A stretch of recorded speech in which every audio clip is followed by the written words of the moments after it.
গাজীপুরের টঙ্গীতে Dhaka power distribution কোম্পানির কেন্দ্রীয় ভান্ডারে অর্থ লুট সহ নানা অনিয়মের অভিযোগ উঠেছে উপপরিচালকের বিরুদ্ধে।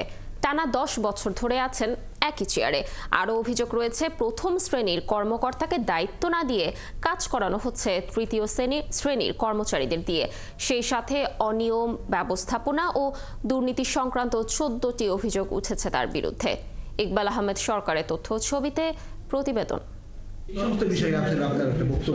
শিয়া বাটার ও ভিটামিন ই সমৃদ্ধ lily glam beauty soap. Lily, always beautiful. 2014 সাল থেকে শুরু করে টানা 10 বছর ধরে ঢাকা পাওয়ার ডিস্ট্রিবিউশন কোম্পানি ডিপিডিসির উপপরিচালকের দায়িত্ব পালন করছেন পান্না কুমার ঘোষ। তার বিরুদ্ধে অভিযোগ রয়েছে, বিগত সরকারের আমলে নিজ দায়িত্ব পালনে বঞ্চিত করেছেন বিএনপি সমর্থিত কর্মচারীদের।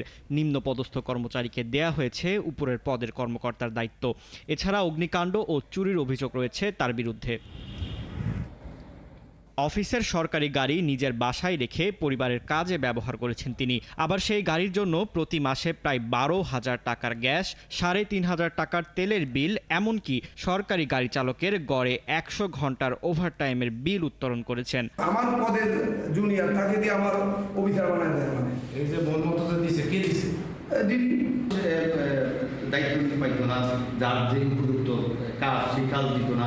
ওনার ইচ্ছা মতো যে সমস্ত লোকগুলি ওনার ইশারায় চলতো। কি ধরনের বুঝলাম না। ওটি কম পাইছে, ওভারটাইম কম পাইছে আর কি। প্রকৃত দায়িত্ব দিলে আর কি সিনিয়র ছিলাম, এরই মধ্যে তার বিরুদ্ধে অনিয়ম, অব্যবস্থাপনা ও দুর্নীতি সংক্রান্ত 14টি অভিযোগ উঠেছে। সেগুলোর তদন্ত করছে ঊর্ধ্বতন কর্তৃপক্ষ। তবে এসব নিয়ে উচ্চপদস্থ কর্মকর্তাদের অনুমতি ছাড়া কথা বলতে পারবেন না বলে জানিয়েছেন তিনি। একটা গাড়ি আছে, সেই গাড়িটা আপনি ইউজ করেন, আমরা বাসাতে ছেড়ে দিয়ে রাখছেন। যে ড্রাইভার আছে, এই সমস্ত কিছু নানা অনিয়ম আছে এখানে, এগুলো তুলে ধরেছে। এই সমস্ত বিষয়ে আপনার একটা বক্তব্য প্রয়োজন ছিল। আমার জনসংযোগ ছাড়া দিতে পারবো না। এই যে নানা অনিয়মের অভিযোগ আসলো, দেশে ডিপিডিসির মোট 4টি কেন্দ্রীয় ভান্ডারের মধ্যে টঙ্গীর এই ভান্ডারটি সবচেয়ে বড় ও পুরোপুরি সচল রয়েছে। আর বাকি 3টির কোনোটি বন্ধ হয়ে গেছে, আর কোনোটি আংশিক চালু রয়েছে। ফারদিন নীরব, 71।